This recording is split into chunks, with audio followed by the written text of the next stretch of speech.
about therapy, but first of all, let's talk about your life coaching. Okay. Because life coaching sounds very interesting to me, and Yeah. it sounds like you can tie it into counseling Yeah. and all that stuff and mental health. It is mental health. It's Um, mental health for and, sure. and I had talked about this in my book where my daddy was picking up cans and picking up stuff off the streets. Yep. I used to get cracked on as a kid about what he was doing, but he turned for the worse when my brother died, Keith. Mental illness wasn't really talked about back then. At We didn't all. know nothing about it. We Nope. didn't know what it was, but we knew what it looked like, but we didn't know how to name it. So talk to us about life coaching that you do. So life coaching, I do mindset coaching. Mm-hmm. Right. There's different kinds of life coaching. Like you might have somebody who does life coaching just to help you get your life in order, just your general life, Mm-hmm. Or you might have there's so many different types of coaches, I am focused on the mind. And the reason I'm a mind shift or a mindset coach where I focus on people's mindsets is because from my own experience, I understand if your mind ain't right, nothing in your life is right. You can't see straight. I mean, you can see, but you can't see clearly. You can't see your vision. You don't know which direction to go if your mind It's not right. is not right. If your mind is not clear, Mm-hmm. if you've got, and we all have like trauma or hang-ups or triggers or stuff we've been through, Mm-hmm. and baggage that we're not even aware of. Yeah, that's true. And I ain't trying to cut you off. No, I wasn't aware of some of the trauma I went through until I wrote the book. Yeah. And then the trauma See? came out. See? And I'm like, what in the... I was like, It's like a key. It's like you unlock yeah, it, it's know? like, it's Mhm. like, then, I know I said it earlier, the next book is going to be even worse. I'm going to have to I might need you as a life coach Mhm. when I got I you. write my next book. I got you. Because the next book is, It's deep. yeah. It's a lot, huh? Yeah. But back on your life Yeah. coach. But yeah, the reason I even became a life coach is because, look, I'm laughing because I actually made a little short video. It's on YouTube on one of my channels. Mm-hmm. But I made a short video. I said the reason I became a life coach is because I used to be jacked up. In a nutshell. We all have. In a nutshell, I used to be jacked up. I really was. I was just like, I suffered from depression. I had anxiety. I used to have panic attacks. I had low self-esteem. I did not think anything of myself. I just didn't like me, but I didn't know why I even felt like I felt. Mm-hmm. Like I had really low self-esteem. I didn't know. People would say, you're so pretty or so this, and I didn't feel that, like that song by TLC, Unpretty, that was me. Mm-hmm. I just lacked confidence, and so that stemmed from childhood. Yeah. That stemmed from childhood, from just growing up where I was raised with conditional love in a sense. Mhm. I didn't get the attention and nurturing that I needed as a child. So I decided when I started blogging, Mm-hmm. because I just didn't like the way I was feeling. I mean, it had been my whole life. I don't know how old I was back in 2016 or 15. Mm-hmm. That was 10 years ago, so I was in my 40s. Mm-hmm. And I started blogging and writing as a way of, like a therapy for me and to help other people. And as I started doing it, and the more and more I kept doing it, I started realizing I was changing. I was getting better. I was getting clearer. A form of therapy for yourself. Yeah, so then I started researching how to change your mindset. Like I was so focused on it because I understood at that point, my mind ain't right. Mm-hmm. A lot of times we be thinking somebody crazy. Their mind just ain't right. They might have some mental illnesses. Don't get me wrong, because there are people out there that have real mental illnesses. But sometimes it's just that somebody is so trapped in a part of their life where they were traumatized that they stayed there. So I know people right now that are super grown, like grandparent grown, but they're still like the child. And you know, they still respond and act like that little girl during a time where trauma happened. And that happens with a lot of people, and they don't even realize they're not responding to what's going on right now. They're responding from the filter of when the trauma happened. But unless you understand your mind and how that works, you continue to do the same thing over and over and won't even know why. Wow. That's how I got into mindset coaching, because I literally did the work. I did. It's hard work too. I was determined. I was like, Lord, I don't want to be like this. That's almost like resetting your mind. It's like Absolutely. pressing a hard reset, and let's start over from the beginning. Let's forget. Well, not forget. You can't forget. You can't forget. You can't forget. But you know what? It's like, I don't even want to say, I used to say rewire your mind, but it's not even a rewiring. You know why? Because God didn't make no mistakes when He created you. So it's not that your mind needs to be rewired. It's what I do as a mind shift and a mindset coach is reintroduce you to your true self. So you don't have to rewire you, because you're in there. The real, true God made you. You know, it's in there. You just have to, not you, you know what I'm saying? Yeah. Have to meet that version of you, because that person exists. And a lot of people don't know. That's deep, man. Yeah. That's deep. That's life coaching. Yeah. That's life coaching 101. Yeah. Like, it's what I do. It's what I do. And you know what? It's the way I live. I literally, I can't help it. Have you ever thought about writing a life coaching book? Yeah, that's what Do You. Well, Oh, Do You is kind of like life coaching, but more subtle. But I'm definitely going to do that. But yeah, Do You is about doing who you really are. Okay. Like becoming who you truly were always designed to be. Not what the world says you should be, or what your family say you should do, or what your friends say you good at. Like, you got to go to the source. Yeah. Sometimes you got to step out of your comfort zone too. Absolutely, and the comfort zone is the worst place to be. Yeah, that's true. I remember, working warehouse jobs, having a job, trying to live the American dream, but barely making ends meet. Yeah. And I'm like, this just not it. I'm working Yeah. 10, 12 hours a day, Still ain't and still struggling. I'm like, this not it. It don't make no sense. I gotta figure this out. I'm working 5 days a week, paying mortgage, paying all my bills, and still can't afford to fix my car when it breaks down. Yeah. I'm like, this is somebody done told me lies. Yeah. This is not the American dream. That's right. And my entrepreneurship is the one setting me free. Getting out there and figuring out other ways to earn. Yes, it really is. It's the way to really go. But I know everybody's not entrepreneur, But, however, everyone does have a gift, and you're supposed to operate in that gift. If you want to run a business, if you prefer to work in like corporate, even if you're in corporate, you gotta operate in your gift, or you're gonna be unfulfilled. You're gonna be miserable, and you won't grow. But if you're in your gift, you have to grow. God made it that way.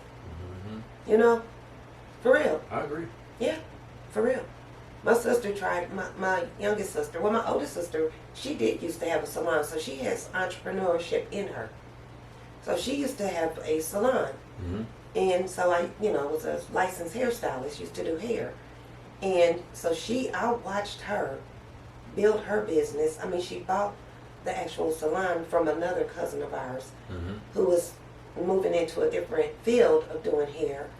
But I watched her build her business, and I was just intrigued, watching her do it. Like the grind in the beginning, like I need this. We was all in there helping paint the walls. We just came together as a family helping paint the walls, and I just watched her do it. So that was part of my inspiration also, But then there's people like my little sister. Mm-hmm. My younger sister rocks it out in corporate. She tried entrepreneurship and was like, this ain't it. Yeah, some people don't like that. Some people don't want to be an entrepreneur. Yeah, Just like my fiance, she don't want to do it. Yeah, don't want to do it at all. It's a whole different kind of grind. It takes a different personality. It takes a different type of mentality. Mm-hmm. You know, and everybody. A lot of patience too. Oh Lord, and a lot of faith. Boy, because sometimes Boy, things get slow. Boy, you ain't gotta tell me. Because like right now, I'm in my. Yeah. You know, it's like go. Everything moving 100 miles per hour. And it's like non-stop, you know. And I still think it was God's gift for me finding you because. Me too, Marcus, for real. Because why does it seem like I've been knowing you for years? Because I'm a down to earth person. I am too. I am too. But you know, literally, sometimes you can work with somebody, but y'all really don't work well together. We just mesh together like editor and client, like boom, it just worked just like that. And you know, it was crazy because I was trying to figure out who I'm gonna have edit this book. I got the book ready, it's done, and I'm like, I don't have no one. I didn't have no names. I started from ground zero, and I'm like, okay, let me get on the internet. Is that how you found me? That's how I found you. Like you Googled? I Googled. What did you Google? Editors nearby, publishers nearby, and you came up. Wow! Because and not only that you came up, you didn't come up first. You was like third on the list. Yeah. And I scrolled through, and I'm like, I'm gonna pick this number. And when I called it, you didn't pick up. I think I left a message. You left the message, yes. And I was like, man, I hope. Yes. You know, she called. Yeah. They called back. Then I called the other numbers, and one of them was disconnected, and the other one didn't do publishing no more. I'm like, wow. I'm like, so I'm thinking, God. I'm like, okay, maybe Google is not the place to look for editors nearby. Because I wanted to deal with somebody in my region. Right. I wanted to deal with somebody in Kansas City, Missouri. That's right.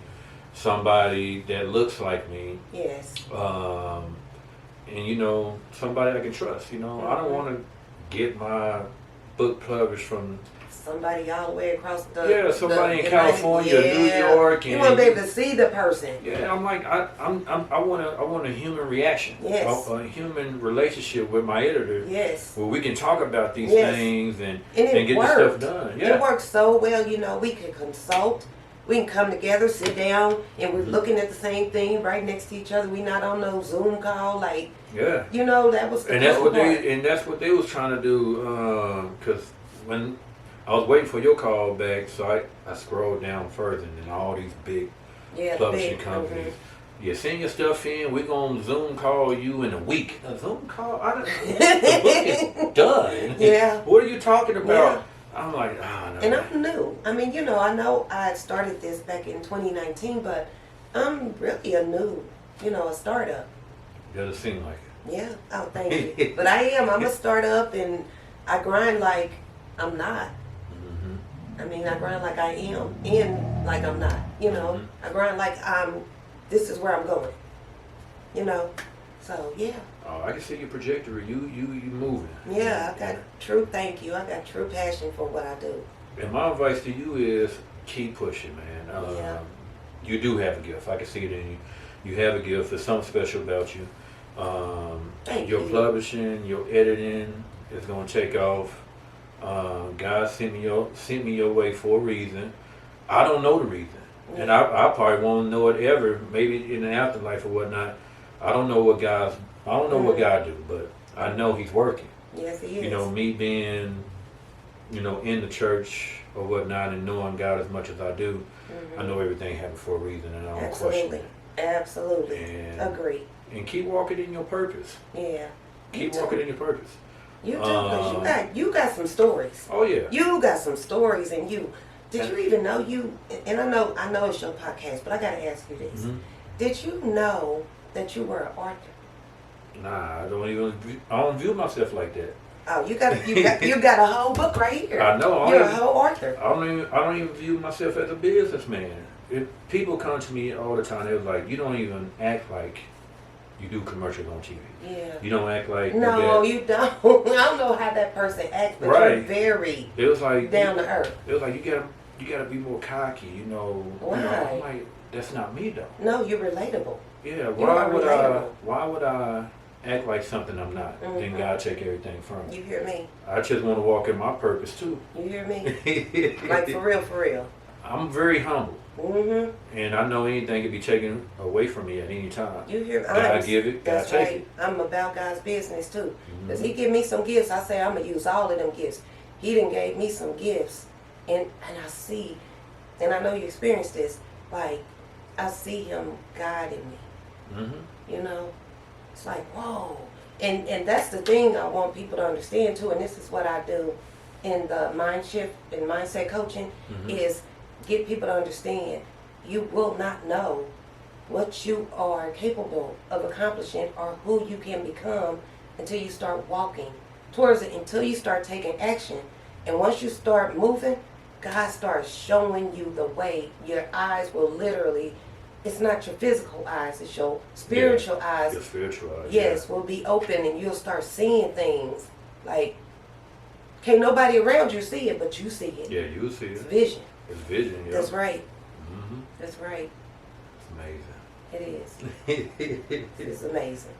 I appreciate you, brother, for real. I appreciate you, and thanks for doing the podcast with me or Absolutely. whatnot. Thanks for editing the book, It was and my publishing pleasure. the book. Yes. Thanks for doing this. I appreciate it. Yeah. You gotta tell them where your book is at. Oh yeah. I know.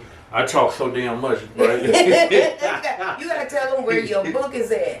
All right, you can find my book on Amazon. You can Well, it doesn't get released in this copy. yeah. And the hardcover doesn't. It comes out on the 25th on Amazon. On the 25th of Amazon, you'll be able to purchase the book. If you want to do the ebook or whatnot, you can go ahead. I think that's live or whatnot. Your ebook is out there. You can get the ebook. You can pre-order it, I think, Yeah. or you can just read it right now. You can read it right now Yeah. if you want to. Mhm. You can pre-order the book. Yeah. It's a good read. It's It about is. my true life, unfiltered. You know what I'm It's saying? excellent. I didn't hold nothing back. There's some pretty good stories in here. Yeah. Man. You know. Some tear jerkers in there, boy. Yeah. You know, the day I thought I was gonna get murdered by the cops. Me and my buddy of mine. You know. That story was crazy. I was just like, Yeah. I could see it. You know, I'm telling you, when I'm reading, it's like a movie playing in my mind. So Yeah. I'm seeing the parts. Well, I don't want to tell you. I don't want to I tell know. your book, but I'm It's cool. seeing the part where he hit the pole, He hit that pole. and the tires all went. Like I saw it. Yeah, It was crazy. It was crazy because when he hit that pole so hard, he knocked the pole down. Bow. That's crazy. 36 in Prospect, because we passed 35th that light. He ran that light. And what made it so bad, he was going so fast, the cops slowed down. That's crazy. You know, his mother car only went 85, but it was fine. already on 85. Ooh. So he had to been going like 100 and something. Damn Prospect. Mm-hmm. And he blew the first light on 31st and Prospect, because we was coming from Jimmy's Steakhouse back in the day or whatnot. And I still today I don't know why he froze like that. I don't know why the You cops mean just driving or whatever? Well, he froze when the cops tried to pull us over to go to that DWI check. And he froze, and when he froze, he hit the cop car, almost hit those cops. Oh yeah. And then backing up, they pulling the guns out on us. Oh my God. And then him, You had to been like, what was you feeling? Was you scared, like terrified, or like in shock? I was numb because I didn't believe what was happening. Only thing I was trying to do was get my friend to wake up. I don't know what I was trying to do. I know I was trying to get him to stop speeding. What's going on, but he blacked out. That's the first time I seen anybody black out in front of my face. Like he there, but he wasn't there. He was gone. He was gone. He left Earth. Wow. And it was crazy, man. I thought we were gonna get killed that night because I know how cops are. Yeah. And Yeah. and the cops told him, you know, when they finally found the car and everything on the side of his mama's house, when they put him in that paddy wagon, they was like, you know, we was gonna kill y'all. Who would have caught y'all? And they just straight up told you that. Well, they didn't tell me. They told him. I was walking back home once I jumped out the window, but yeah, once they finally. What was the point of them wanting to kill you though? That's the part I don't get. Like Running from them. I understand you running, but that don't warrant death. Yeah. You might warrant some jail time, or you know. But why does that? Why you have to die behind that? You know. That's what they do. Yes, If exactly. you run That's the from whole them, point. you gonna get it the worst way. That's crazy. And it's just terrible. You know, he was. You know, we still kicked it after that, but I stopped hanging after that. Was he like the same person, or was he like somebody different after that? He was a little bit different because he went to jail for a while. They let him out, but he had to go. He had a lot of court dates, and I didn't want his mama blaming it on me that I was the reason why he stole his mama car to kick it with me or whatnot. Hey, I was asleep that night. He called me. I woke up out of my sleep to go hang with him. I mean, he stole his mama car before, but I didn't think he stole it again. I thought that came to an end, but Wow. That's how it goes. Wow. Yeah, you got a heck of a story. That's pretty amazing. And I think people just need to get that book. Oh yeah. That book is that's a great read. Make sure y'all get the book, man. It's a great read. And Reality Check Publishing did this thing. This is is her right there. If you're interested in writing books or whatnot, tell your story. and you want to tell your story, and you're done, you want somebody local to do it, this is her right here. Yes, that's right. Thank you.